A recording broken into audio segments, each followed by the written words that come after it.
Dan Abrams knows the law. He's become America's best-known legal analyst, runs the top live legal TV network, and is chief legal correspondent for ABC News. This is the Dan Abrams Show on POTUS, where politics meets the law. Hey everyone, welcome to the show. So, as I told you yesterday, I was considering doing today's show on the legal issues surrounding these quote-unquote vaccine passports, and I had been planning on doing it until about noon today, when literally 3 different stories broke on stories that we've covered on this show. One of them just broke in the last hour on the Matt Gaetz story, another one with regard to Rudy Giuliani's response on the lawsuit from Dominion, and finally in the Derek Chauvin trial. There's been some very important testimony. So what I'm going to do is I'm going to hit these 3 topics, and I've got no guest, so it'll be you guys and me on this.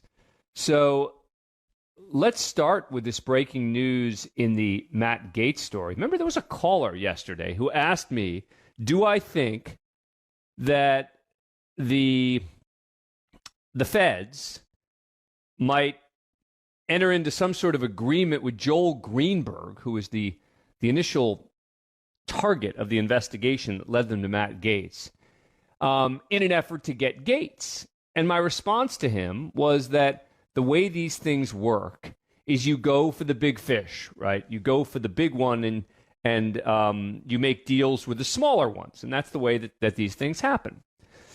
But the thing that we didn't consider, which is a possibility as to what's happened here, is that what happens if Joel Greenberg agrees to plead guilty? Simply a part of a deal, he agrees to cooperate, etc., but that the feds want to avoid a trial, there's concerns about certain evidence, etc. It's not just an effort to get bigger fish, but it's just part of a broader deal. And that is certainly possible as to what is going on now. So, there are a number of places now reporting that Joel Greenberg is cooperating with the feds in the sex trafficking probe against Matt Gaetz. Politico, CNN, others reporting that Greenberg is likely cooperating with the feds on the investigation into Gaetz's alleged sex trafficking. During a court hearing on Thursday, attorneys for the Justice Department in Greenberg indicated the former tax collector is likely to accept a plea agreement. He is facing 33 counts of sex trafficking and various other charges. Gaetz has denied any wrongdoing. And I'm just pulling up because, as you can imagine, with all these stories breaking in the last really hour or two, sort of going through all the things that I set up for the show today. And the allegations against Greenberg were very serious. So less than a year after winning office, the indictment says Greenberg engaged in sexual relationship with a minor, used his special access to a federal ID system as a tax collector, obtained, disclosed, transferred, and used personal information of individuals, including individuals with whom he was engaged in, quote, sugar daddy relationships. Greenberg also created fake driver's licenses featuring his face but the personal information of others in an effort to facilitate his efforts to engage in commercial sex acts, the indictment says. In Florida, people can surrender defunct or out-of-state licenses to tax collectors who have the power to issue new IDs. The old IDs are supposed to be destroyed. And that was, look, Matt Gaetz, again, has denied. He says, I've never been involved in whatever Mr. Greenberg was doing with IDs. Once I temporarily lost my wallet. I asked if I could go to his office and get a lawful replacement. This is what tax collectors do. I later found my wallet and didn't need his service. The friendship between the two men, this is from a Politico article from yesterday. The friendship between the two men began to crash and burn as Greenberg became mired in a host of corruption scandals, detailed by the hometown Orlando Sentinel and then by a federal grand jury, which turned the first indictment against him in June of 2020 concerning a pedophilia smear against one of his GOP challengers. Greenberg resigned June 24th, the day after his arrest. During his arrest, federal agents found him in possession of other people's IDs, leading to a second superseding indictment concerning identity theft and the underage teen. That's when Gaetz came under scrutiny.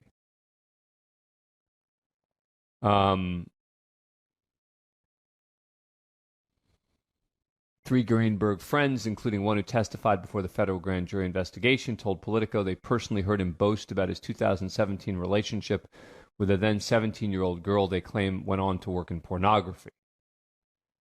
She did not return multiple messages.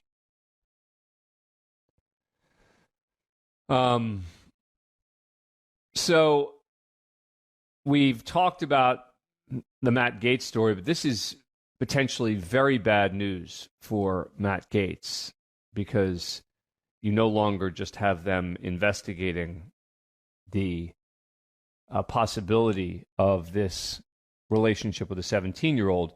You possibly have the person who was behind it cooperating and, one would presume, willing to testify against Matt Gaetz. But we shall see. That is going to be topic number one, which I will take calls on. Again, I got no guess. Topic number two. Rudy Giuliani has responded to the Dominion lawsuit.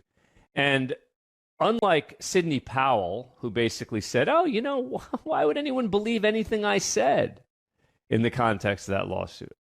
No reasonable person would think it was facts. Giuliani is taking actually a smarter tack on this. He's simply saying he didn't defame Dominion. It's a 13-page response that was filed actually yesterday. I will admit that I've just had the time to read it today. And remember that Giuliani is being, sued for cashing in on the big lie, according to the lawsuit. And Dominion has said as a result of the defamatory falsehoods, Dominion has suffered unprecedented and irreparable harm. And basically, Giuliani's motion is primarily based on the idea that some of the company's claims are inappropriate. Basically saying that in D.C., a corporation suing for defamation may only recover actual damages in the form of lost profits. Therefore, even assuming that the complained of statements were defamatory per se, on their face,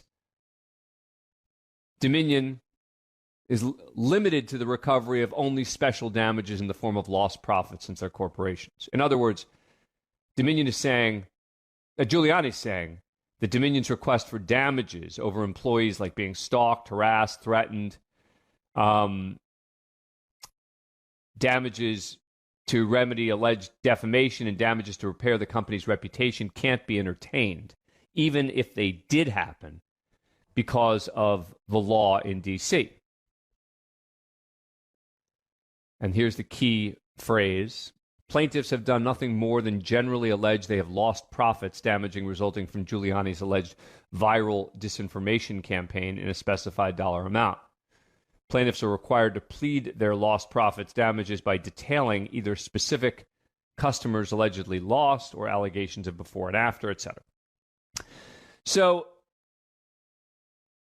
Law and Crime has a good article on this where they quote attorneys saying this is actually a good legal theory, but at best it's just going to buy Giuliani more time. So that's topic number two. And topic number three is in the Derek Chauvin trial, the former Minneapolis cop charged in the murder of George Floyd. One of the most important witnesses to date has just testified. Now, I'll tell you, from my perspective, the most important pieces of testimony so far have been the video itself, the police witnesses, including the chief of the Minneapolis Police Department, saying that the force was not reasonable. And then you've got the final issue, right? Issue number one is exactly what was Chauvin doing there. Issue number two is, was the force reasonable? And issue number three is, was it the cause of death? And an expert pulmonologist called by the prosecution testified and just concluded, or is, I guess, concluding his testimony. Mr. Floyd died from a low level of oxygen, he said. The cause of the low level of oxygen was shallow breathing. Shallow breaths weren't able to carry the air through his lungs down to the essential areas of the lungs that get oxygen. Now remember, the claim here is not that it was asphyxiation, right? His heart stopped. And that's what this guy's explaining. And I'm just, he basically did a demonstration in court where he had the jurors hold their own necks to show them what the impact would be. And he's basically making the point that if Chauvin's knee was on Floyd's arm or rammed into Floyd's chest, from the point of view of breathing, the effects are similar.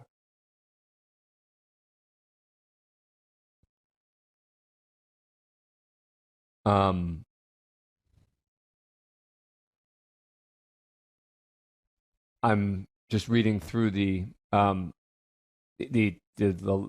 notes I took of his testimony and reading from a Law and Crime article, and basically saying that there was no way for his lungs to expand. Those repeat low levels of oxygen, said this expert, caused severe damage and harm to Floyd's heart and brain, ultimately causing his death. Dr. Tobin said, quote, "A healthy person subjected to what George Floyd was subjected to would have died." That's critical. He's saying this was the cause of death, not fentanyl, not an underlying heart condition. And this is really important testimony.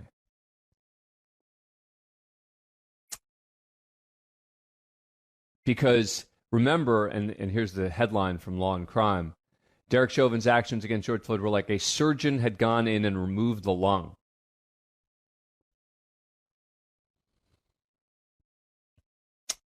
So this is more bad news for Derek Chauvin. Now, we're waiting to see the defense's case, et cetera. The defense will certainly have its own experts who will testify. And we'll see how persuasive they are. So those are the three topics. Number one, and this is, from coverage on what we've been doing on this show, the Matt Gaetz thing, I think he's really got to be very concerned about. Number two is this Giuliani motion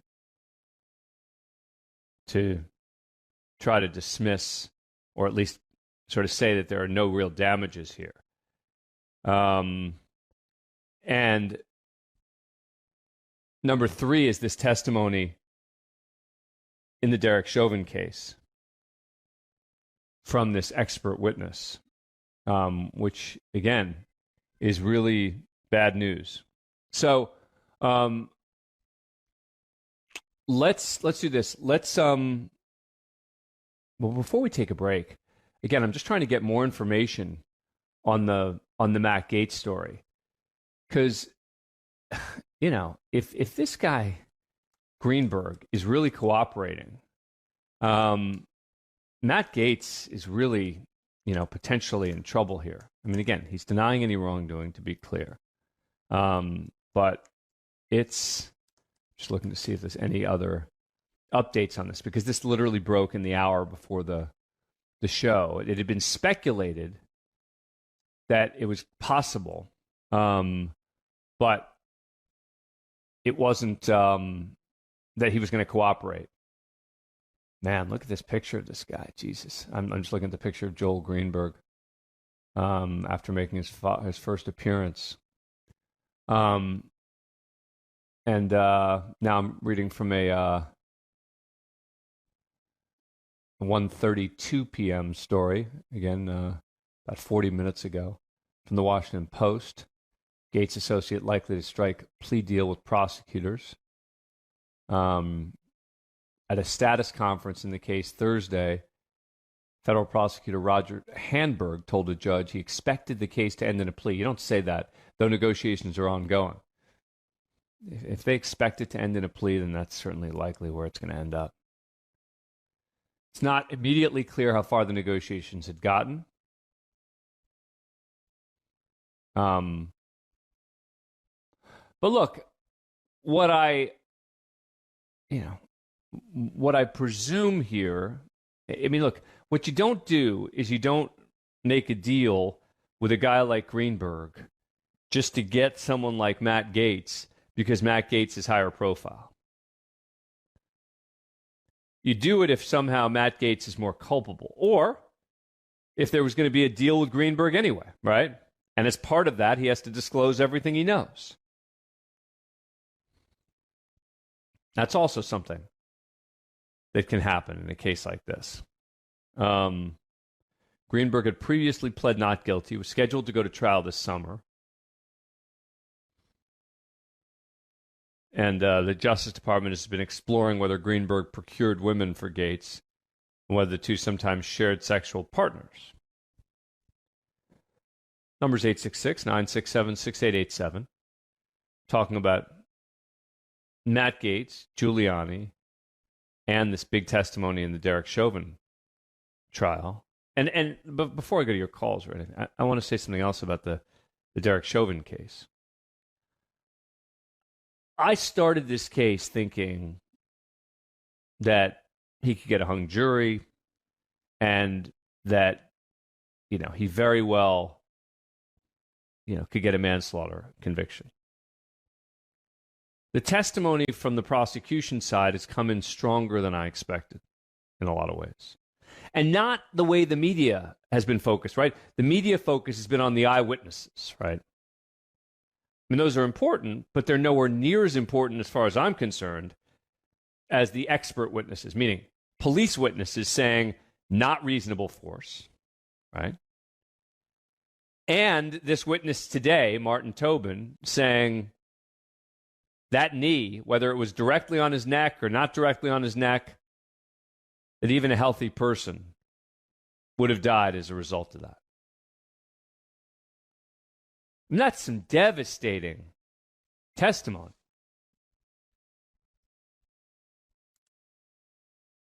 And again, if you're Matt Gaetz, this is not a good day. If you're Derek Chauvin, this is not a good day. If you're Rudy Giuliani, it's not a bad day. I mean, because again, Sidney Powell's defense in this case was such a joke that, meaning considering what she said publicly about this. Giuliani's response here is not absurd at all.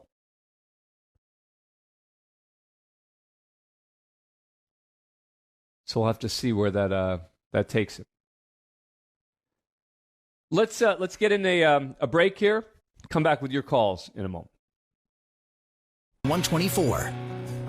Mentioned at the top of the show that Sam Goldberg, my producer, and I sort of made an audible call at the top of the show and decided not to do the topic we had planned for today, which was to talk about vaccine passports, which we can do really any day, because there were three stories, two of which are breaking, one of which happened after the show yesterday.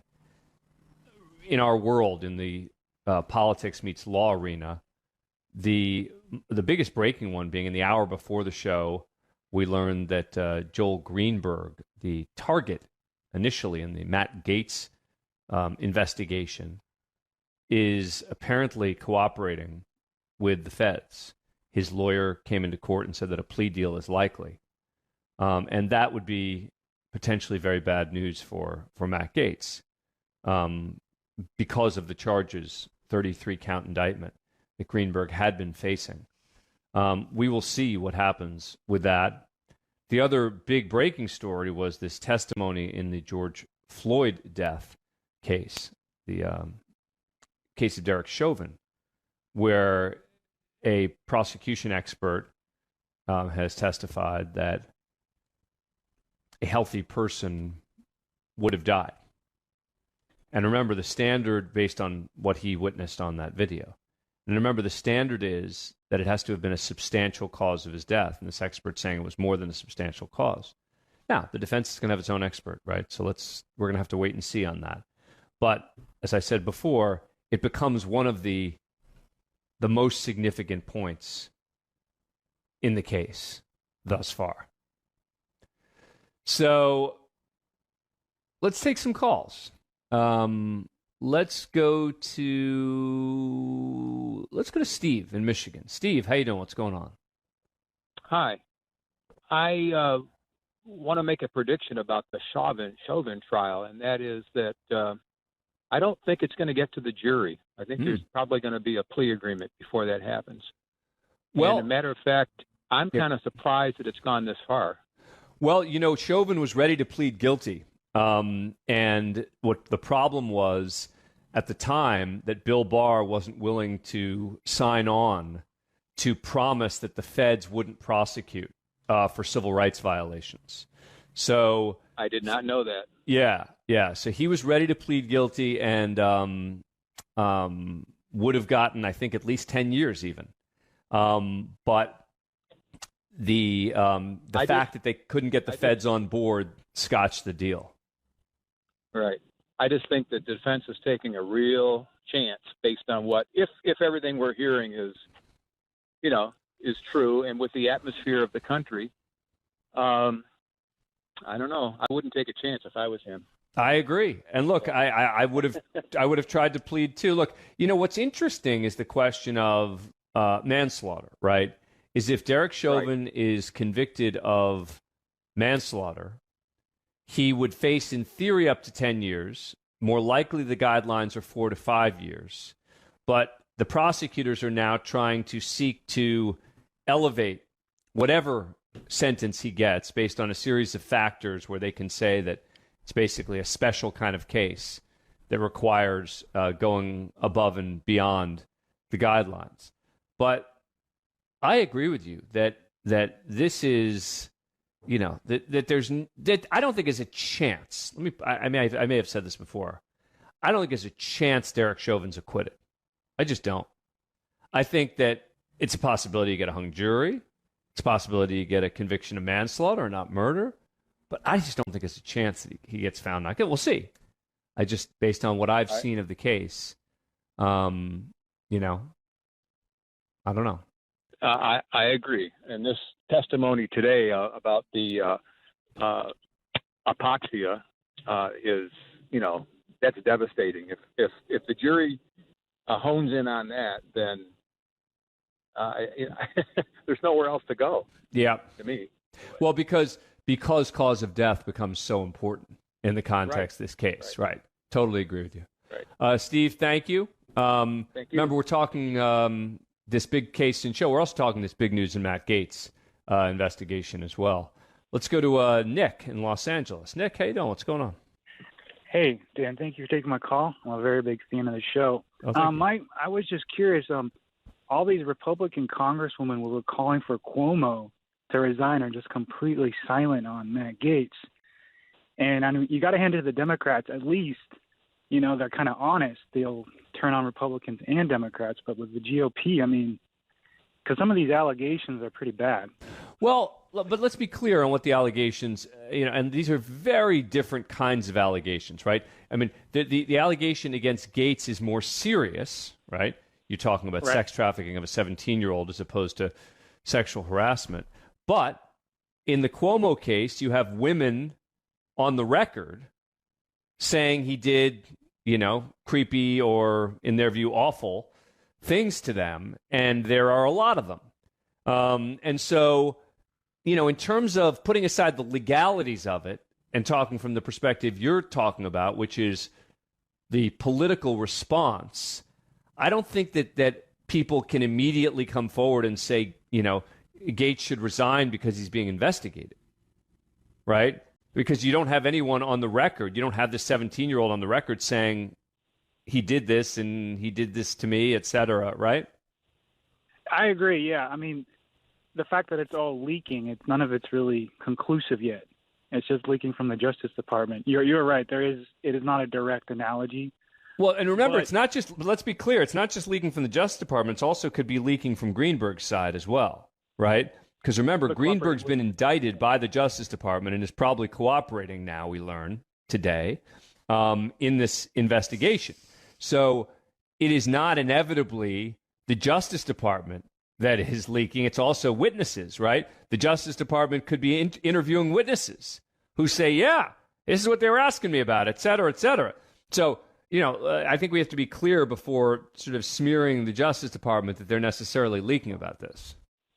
I don't think it's bad. I mean, you make a good point, though, that the comparison with Cuomo is not direct, but I think it is a little funny that there's just no response from the GOP on Gaetz.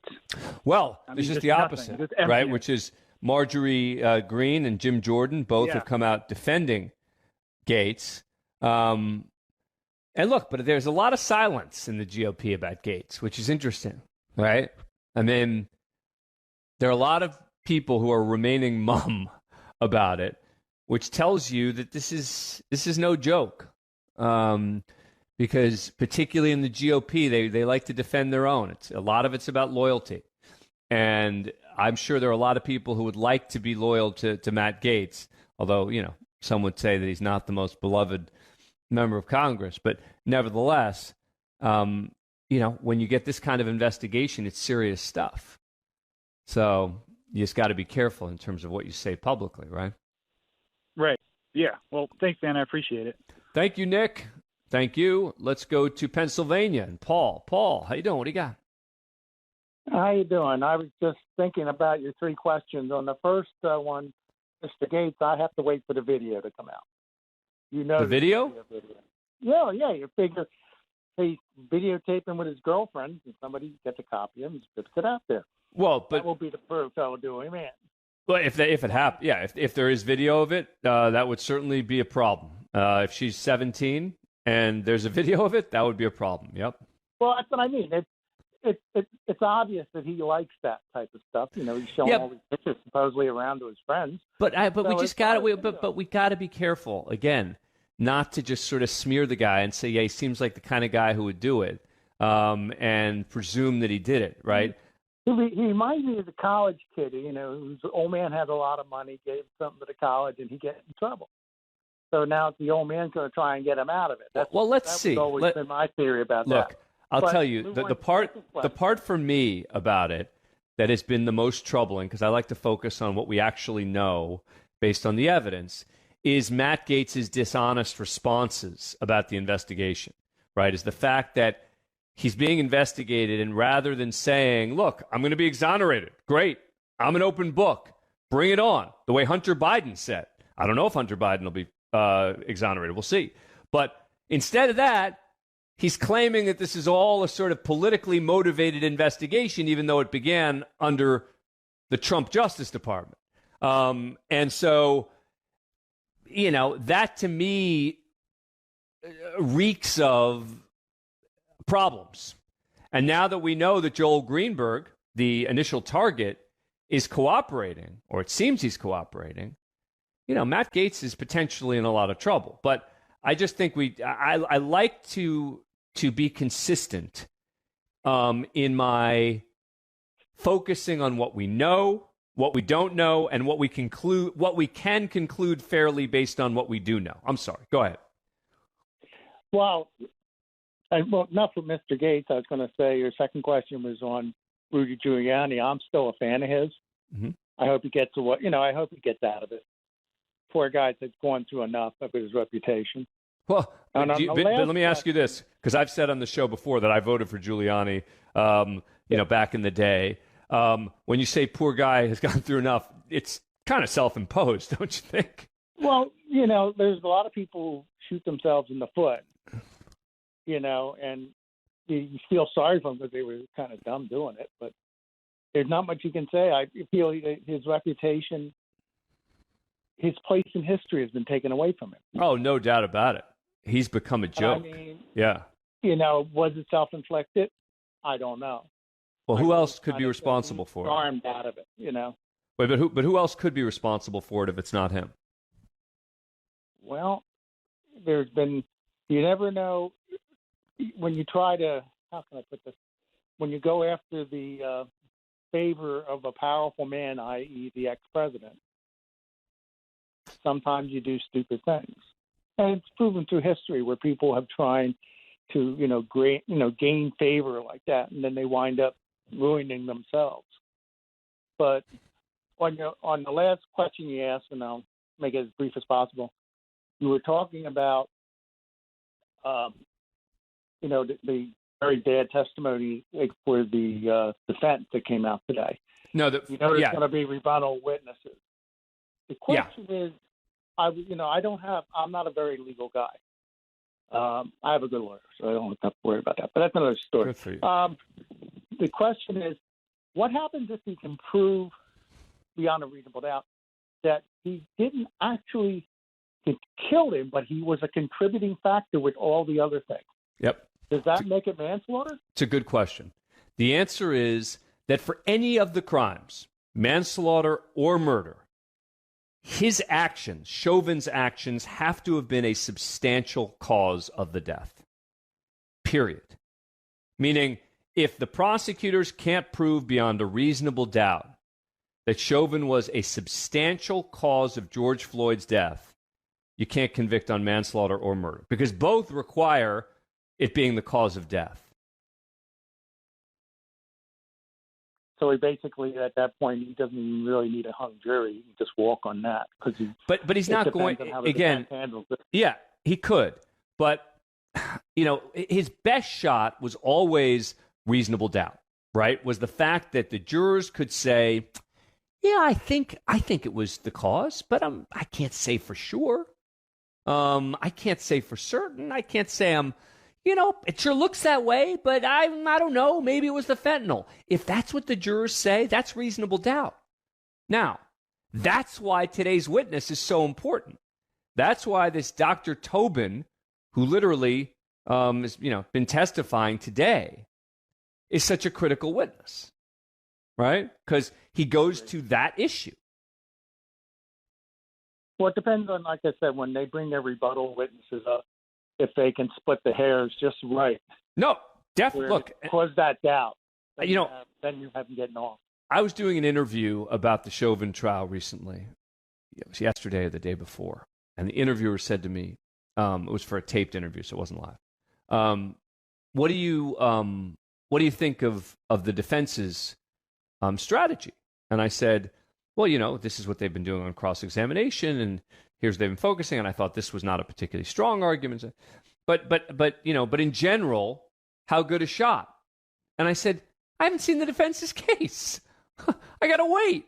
I mean, I can tell you broadly how they're doing on cross-examination. I've made the point that I think it's not a smart strategy for them to be focusing on this distraction defense, that somehow he kept his knee on George Floyd longer because he got distracted by people around. I don't think that's a very useful defense at all. But you have been focusing correctly on the single most important question in that case, and that is cause of death. And if the jurors don't believe beyond a reasonable doubt that Derek Chauvin was a substantial cause of the death, then you've got a not guilty verdict. I don't think that's going to happen. I think that based on that video alone and seeing, George Floyd, in that state, it is very hard to conclude that he was not a substantial cause of death. But let's see. I am open.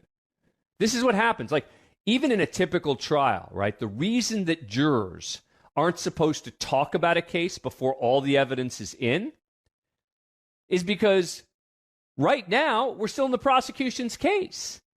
And so the answer may be, yeah, well, look, it looks terrible. Yeah. And I will say this. The prosecution's case has been stronger than I expected. But we still can't, and this is why, again, I think that the people who have prejudged everything in this case are are being unfair and also making a mistake, which is, let's just wait to see what the defense presents. You can say, as I have said, stronger case than I expected from the prosecution. Think that some of the defense's cross-examination is not just weak, but potentially dangerous for them. And that it doesn't look good. But let's see. That's the whole point. We demand of our jurors. And again, I'm not a juror, so I can say whatever I want. And jurors are specifically told not to listen. And the good news is, when this show airs, at least the initial show, these jurors are in court, But anyway, so that's where we are in that case. Paul, thank you. Appreciate it. Thank you, Dan. Let's go to Detroit and Andy. Andy, how you doing? What's going on? Not too bad, Dan. Thanks for taking my call. Sure. What's up? Two quick questions for you. My first question is, why hasn't Dominion gone after the former president yet? He goes after Sidney Powell, Rudy Giuliani, and Mike Lindell, but he hasn't gone after the former president for starting the big lie. And my second question is in regards to Derek Chauvin. Do we want justice or do we want retribution and revenge? Like, if the case comes out with either a not guilty or a hung jury, that will be justice, but that's not the verdict we want. Will we be accepting of that verdict as a public or not? Well, look, I don't think a hung jury is justice, right? I mean, I think it's fair to say that if he's found not guilty, that the justice system has weighed in. But it doesn't mean we have to accept. I mean, I'll tell you, look, let's take it out of this case, right? Let's talk about the O.J. Simpson case for a minute, right? I covered every minute of that case. I sat in court every day. O.J. did it. There's no doubt O.J. did it. And yet, he was found not guilty.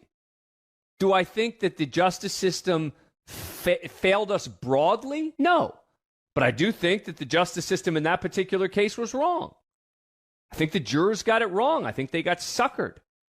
I think they got fooled. I think they got distracted by the defense. But, so I think we can both say that when a verdict comes in that we don't agree with, that we accept the verdict, but can also state publicly that this verdict is wrong, right?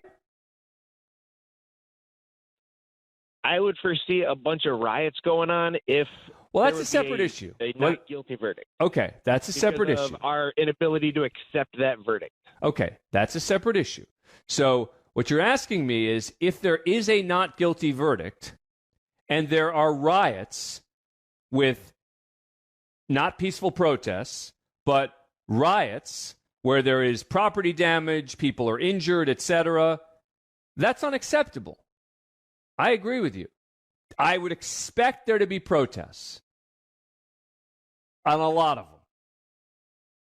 But that's different than riots. And look, I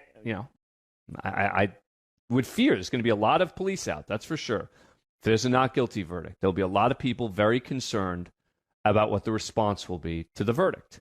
But we have got, what's interesting in a lot of these high-profile cases, I will tell you, is that being inside the courtroom is very different from watching it from afar.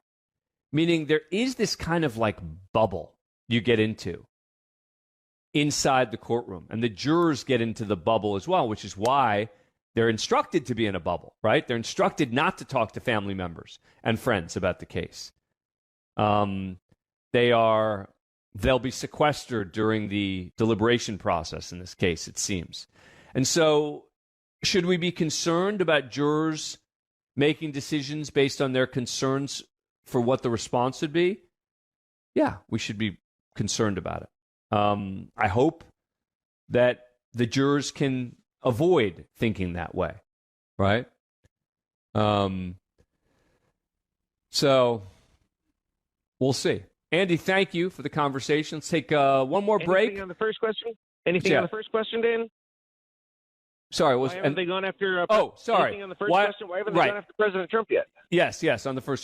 On the Dominion question. So I think that when it came to Dominion, there were more specific allegations made against them by Powell and Giuliani publicly than were made by Trump himself.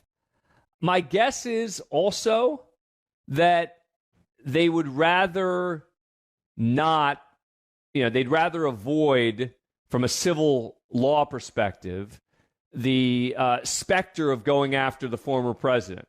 Now, that doesn't mean they still won't go after him.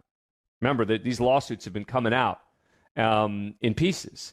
And, we'll see. But I think certainly on its face, there were more specific defamatory statements made by Powell and Giuliani about Dominion than made by Trump. But we'll see. Andy, thank you. Let's take a break. A lot of breaking news on the Gaetz story, the Derek Chauvin trial. Coming right back with your calls, 866-967-6887 in a moment.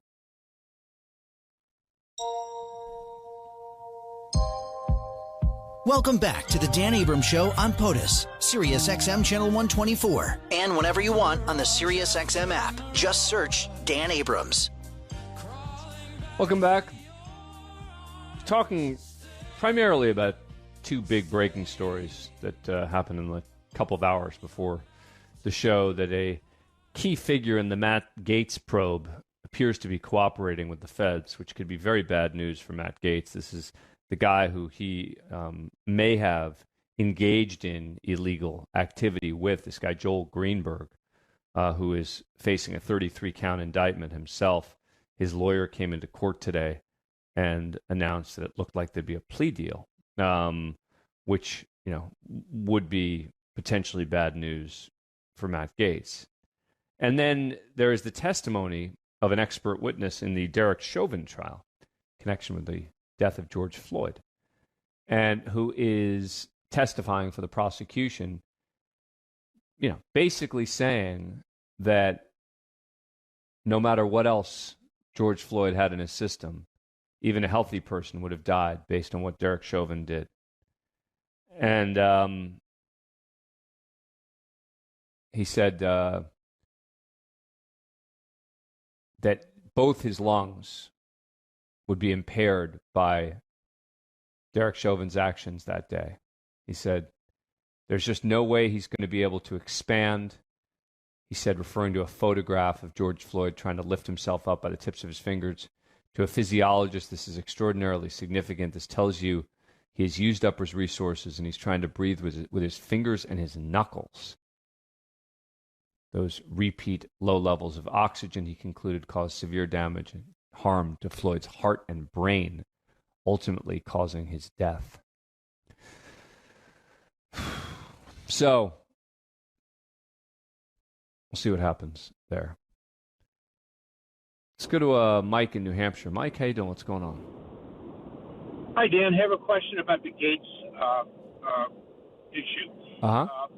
Knowing that this guy has a pretty creepy history, right, about showing naked pictures of females and so forth, how do you think his behavior escaped what's probably very sophisticated opposition research and investigative reporting these days? I mean, this is not new behavior for this guy, apparently.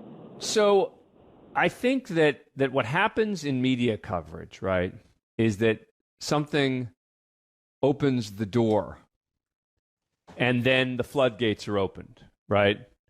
So in this case, the door was opened by this investigation, and then suddenly, because, the reporting on him with the sharing of the photographs, etc., only came out after this investigation was known, right? And so, and let's assume for a moment that there was no investigation, right? And he was running for office, and the allegation was Matt Gaetz supposedly showed pictures to his colleagues of women that he slept with, and they naked pictures, and he would deny it.